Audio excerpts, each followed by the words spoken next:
Congolaises, Congolais, mes très chers compatriotes, en cette fin d'année 2025, dans un contexte marqué par de lourdes épreuves, des interrogations légitimes et des attentes fortes de la part de chacun d'entre vous, je me fais le devoir de m'adresser à vous.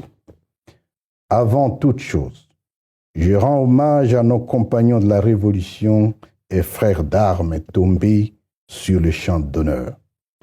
Leur sacrifice suprême n'est pas vain. Il constitue le ferment de notre lutte et la flamme qui éclaire notre marche vers la liberté. De manière spécifique, je rends un vibrant hommage à l'armée révolutionnaire congolaise pour le sacrifice et le professionnalisme dont elle fait preuve. Votre engagement sans faille et votre détermination inébranlable face à l'adversité constituent un rempart pour le peuple congolais.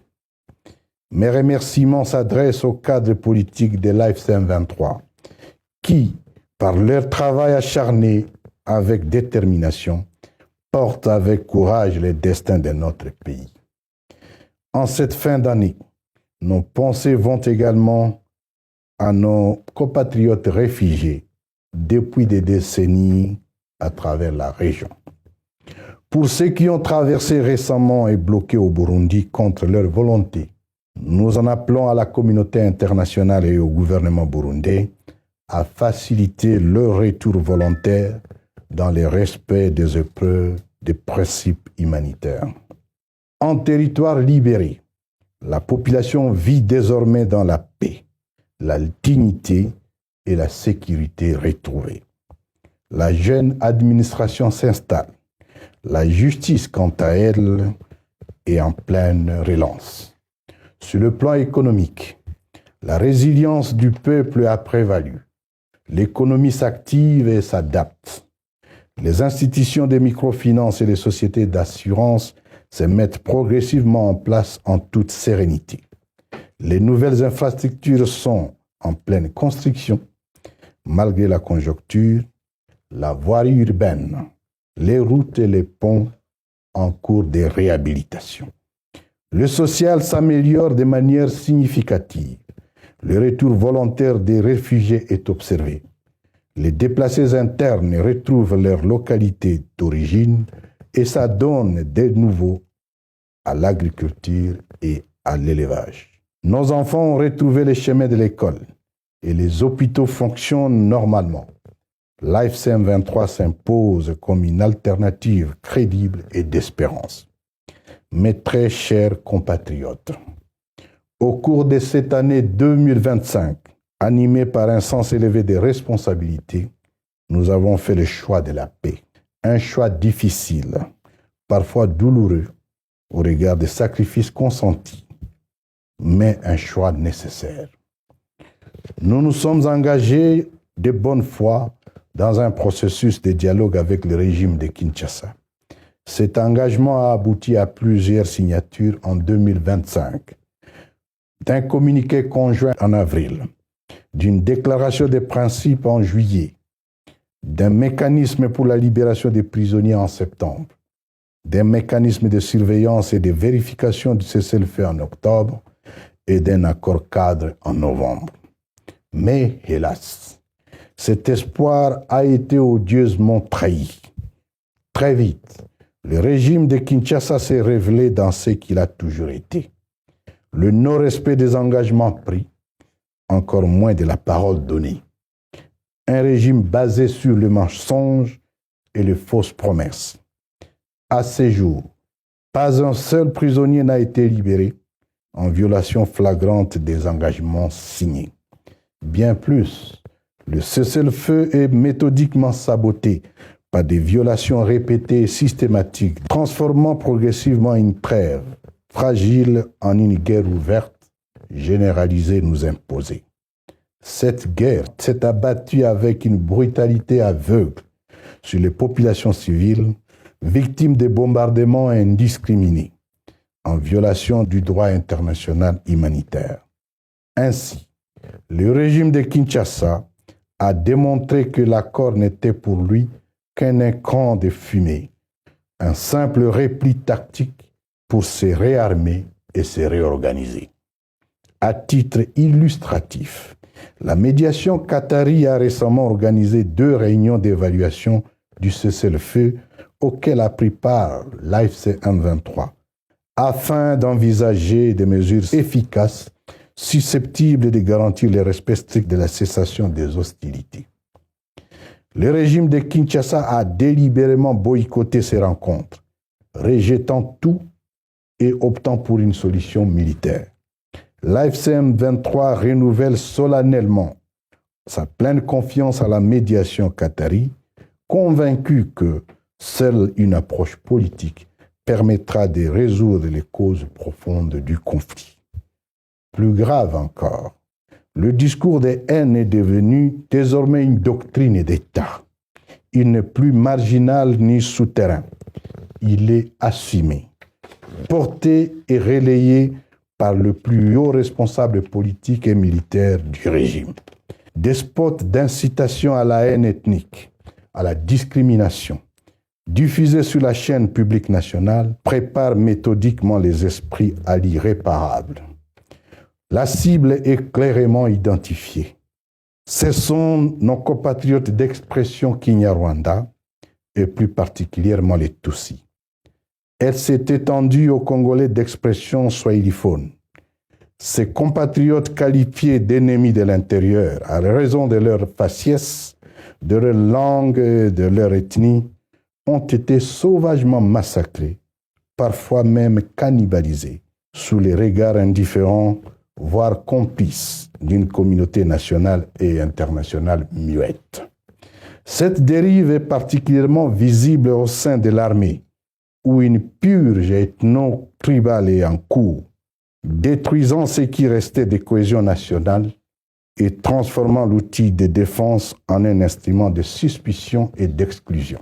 Le nombre d'officiers arrêtés arbitrairement ou assassinés, celui d'exilés politiques, sans compter ses compatriotes obligés de vivre dans la clandestinité, a atteint une proportion choquante et dramatique. Le régime de Kinshasa s'est imposé comme le plus grand diviseur commun. Au lieu de rassembler, il a clivé. Au lieu de protéger, il a abandonné. Au lieu d'unir, il a inoculé le venin de la division entre Congolais. Plutôt que de construire l'armée, il la méprise, allant jusqu'à la qualifier d'une armée de clochards. Cette faillite morale et politique explique les rejets profonds et le dégoût populaire exprimés par des marches gigantesques sur l'ensemble du territoire libéré. De Bunagana à Uvira, en passant par Rutshuru, Kiwanja, Kanyabayonga, Kirumba, Kichanga, Masisi, Rubaya, Rubari, Rugari, Sake, Kibumba, Goma, Minova, Kalehe, Nyabibwe, Kavumu, Bukavu, Kamanyola, Luvungi, Sange et autres. À l'issue de ces marches, la sentence du peuple est sans appel. La page de ces régimes agonisants est désormais tournée. Le peuple assume sa révolution. Les intimidations, les arrestations arbitraires, les kidnappings nocturnes, les menaces et les dérives autoritaires ne sont pas des signes de force. Elles sont plutôt l'aveu d'une panique. La peur du devoir, tôt ou tard, répondre devant le tribunal de l'histoire.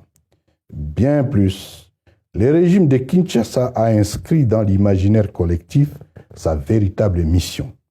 Piller le pays, voler, brader les ressources, détricoter les institutions politiques, vider l'État de sa substance au profit d'une coterie tribale prédatrice. Mes très chers compatriotes, le régime de Kinshasa a fait le choix cynique de brader les ressources naturelles du pays au détriment du peuple, sans aucune consultation de ces derniers, afin de se maintenir au pouvoir et de garantir la protection de sa famille. Reconnu pour les reniements de ses engagements, il est bien évident qu'il ne respectera rien.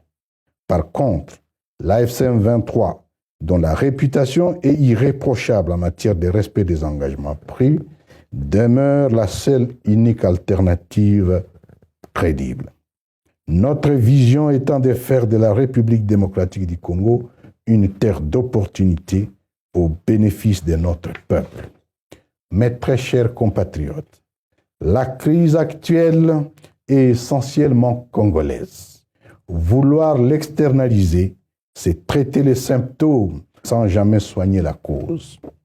Il s'agit d'une stratégie mensongère du régime de Kinshasa qui cherche à occulter les défaillances et les limites de sa propre gouvernance. Aller pleurnicher et quémander dans les différentes capitales étrangères ne résoudra jamais le mal congolais.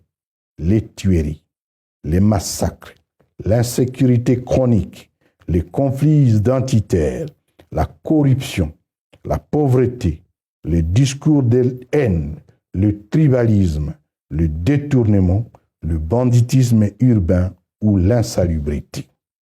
Nous voulons la paix, une paix vraie, juste et durable, mais une paix fondée sur la vérité, la responsabilité et la fin définitive de l'impunité. Notre lutte n'est pas le fait d'une vengeance, mais plutôt une responsabilité assumée. Voilà pourquoi nous demandons aux Congolais de rester unis. La légitimité et la cohésion nationale se bâtissent par le vivre ensemble, la solidarité nationale, la non-discrimination, la persévérance et l'autorité d'un peuple qui refuse l'humiliation tout en choisissant l'ordre plutôt que le désordre. Le temps des manipulations, des mensonges et de fausses promesses est révolu. Désormais, le peuple congolais est debout, engagé et déterminé. 2026 sera une année de la consolidation de notre lutte pour la liberté, la justice, la paix et la refondation de l'État. Recevez mes vœux le meilleur des nouvel an pour un Congo uni, digne et prospère. Que Dieu bénisse la République démocratique du Congo. Je vous remercie.